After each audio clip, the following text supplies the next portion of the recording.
जय हिंद विद्यार्थी मित्रांनो, परत एकदा आपल्या या व्हिडिओमध्ये तुमच्या सर्वांचं स्वागत आहे. मित्रांनो, भरपूर जण कोल्हापूर बद्दल जरा मेसेज करतायत, कमेंट वगैरे करतायत.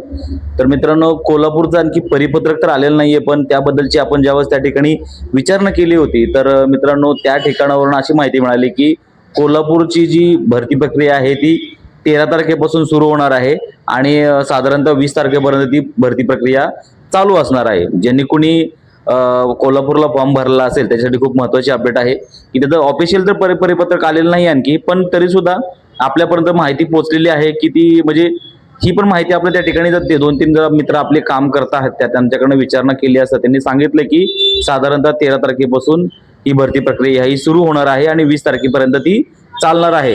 कोल्हापूरला कोणी फॉर्म भरलेला असेल तर मित्रांनो हा व्हिडिओ त्यांच्यापर्यंत नक्कीच शेअर करा, जेणेकरून त्या ठिकाणी ज्यांनी कोणी फॉर्म भरला त्याला हा उपयोगी राहील आणि त्यांच्यासोबतपर्यंत ही माहिती पोहोचली जाईल. आणि त्यातल्या त्यात त्यांचं जो हॉल तिकीट आहे ते साधारणतः 8 ते 9 तारखेपर्यंत कधीही त्यांना त्या हॉल तिकीट ते मिळून जाईल. त्याच्यामुळं तुम्ही साधारणतः बघायला गेलं, तुम्ही हा थोडासा व्हिडिओ थोडासा मोठा बनवतोय, तर मित्रांनो लगभग सगळ्या जिल्ह्यांची भरती प्रक्रिया ही 11 तारखेपासूनच आहे. एक 2-4 जिल्हे जर सोडले तर बाकी सगळ्या जिल्ह्यांची ही भरती प्रक्रिया 11 तारखेपासूनच आहे. त्याच्यामुळे त्या हिशोबातच हे करा. आता कोल्हापूर जरी 13 असलं तर तरी सुद्धा 11 समजूनच तुम्ही प्रॅक्टिस करा, जेणेकरून तुम्हाला याचा फायदा होईल. आजचा व्हिडिओ एवढाच. जय हिंद.